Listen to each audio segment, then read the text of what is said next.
ध्यानचंद, जिनको हॉकी का जादूगर बोला जाता है, गरीब परिवार में उत्तर प्रदेश के अंदर पैदा हुए और उनके पिता जो थे वो भी सेना में सिपाही थे। और जब उन्होंने देखा कि हमारे जो पिताजी हैं बहुत गरीब हैं पर उनको हॉकी खेलने का शौक है, तो वहीं से उनको 16 साल की उम्र में हॉकी खेलने का शौक चढ़ा और वो भी जो है सेना में शामिल हो गए। अब जब हॉकी खेलना शुरू करा, क्योंकि बिजली तो आती नहीं तो हॉकी कहां से खेले, तो रात को चांद की रोशनी में, क्योंकि चांद जो है 15 दिन ही आता है, जो चांद आता है तो 15 दिन ही हॉकी जो है वो प्रैक्टिस करते थे। रात को वो प्रैक्टिस किया करते थे, दिन में क्यों नहीं करते, क्योंकि सिपाही थे इसलिए नौकरी भी करनी थी। तो सिर्फ 5 रुपए ही तनख्वाह मिलती थी। अब आप सोचिए 5 रुपए में क्या आपका गुजारा हो सकता है? आज की डेट में तो 5 रुपए की ढंग की टॉफी तक नहीं आती, उस समय 5 रुपए की कीमत थी। और अंधेरे में चांद की रोशनी में ही वो हॉकी की प्रैक्टिस किया करते थे, इसलिए उनका नाम उनके मेंटोर ने चांद रख दिया था, इसलिए उनका नाम बाद में मेजर ध्यानचंद पड़ा उसका।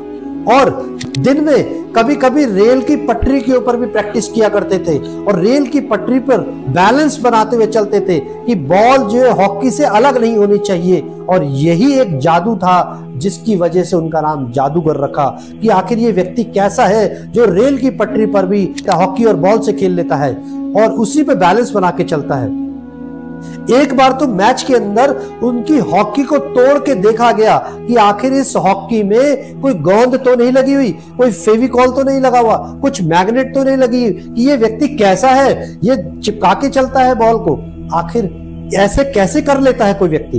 अब एक दिन आया 1936 का ओलंपिक, जिसमें हिटलर था और जर्मनी और इंडिया का पहला मैच जो था वो टेस्टिंग मैच था और उसमें जर्मनी जो है जीत गया था और इंडिया हार गया था 4-1 से। अब हिटलर को ये बड़ा गर्व हुआ कि जर्मनी जीत गया और इंडिया हार गया, ये प्रैक्टिस मैच था।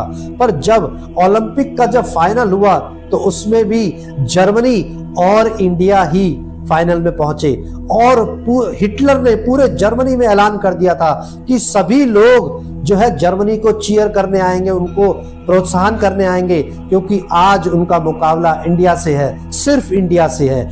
उन्होंने इंडिया की ताकत को पहचाना नहीं था, वो भूल गए थे कि मेजर ध्यानचंद इसमें है। और जब आप मैच देखेंगे तो आपको याद होगा कि जब उन्होंने मैच खेलना शुरू करा तो हिटलर भी हैरान हो गया, आखिर ये कैसा व्यक्ति है जिससे बॉल अलग होती रही है, और 8-1 से जर्मनी को हरा दिया था।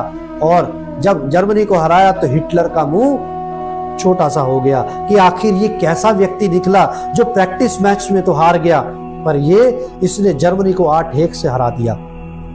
और जब वो अवार्ड लेने जाने लगे और उनको बड़ा डर लगा मेजर ध्यानचंद को, पता नहीं आखिर हिटलर जो कि पूरी दुनिया का तानाशाह है उससे अवार्ड लेना पड़ेगा मेरे को, अब डर लग रहा था। और जब वो अवार्ड लेके जाने लगे तो हिटलर ने कहा, रुको ध्यानचंद, मैं तुमसे एक बात करना चाहता हूँ, आखिर तुम्हारी स्टिक में ऐसा क्या है?